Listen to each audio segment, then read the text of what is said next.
On this day, May 5th, 1821, Napoleon Bonaparte, once the most feared man in Europe, died in exile on the remote island of Saint Helena, far from the battlefields he once ruled.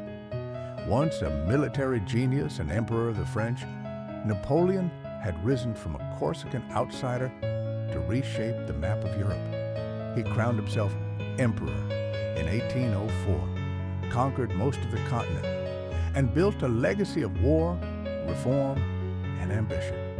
But after a string of defeats, he was exiled, first to Elba, then finally to Saint Helena, after his defeat at Waterloo in 1815. Saint Helena was no ordinary island. It was isolated in the South Atlantic, controlled by the British, and chosen specifically to keep Napoleon from ever returning. There, he lived under constant surveillance in the damp, wind-battered home called Longwood House. For 6 years, he lived in isolation, writing, dictating his memoirs, walking in silence. But on May 5th, 1821, Napoleon died at the age of 51, the official cause, stomach cancer. But from the very beginning, the story wasn't so simple. In the years following his death, rumors grew.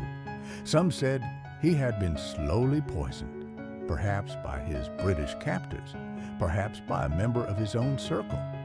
In 2001, tests on hair samples revealed high levels of arsenics. Was it accidental, environmental ? Or murder? The mystery only deepened when his remains were returned to France in 1840.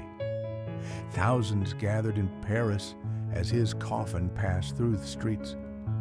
He was reburied in a monumental tomb at Les Invalides, beneath a golden dome, as if to say, France may have lost its emperor, but not its legend.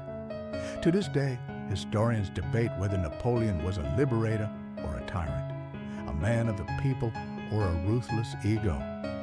But on May 5th, 1821, one thing ended forever. The era of a man who had once brought Europe to its knees, and whose death still raises questions.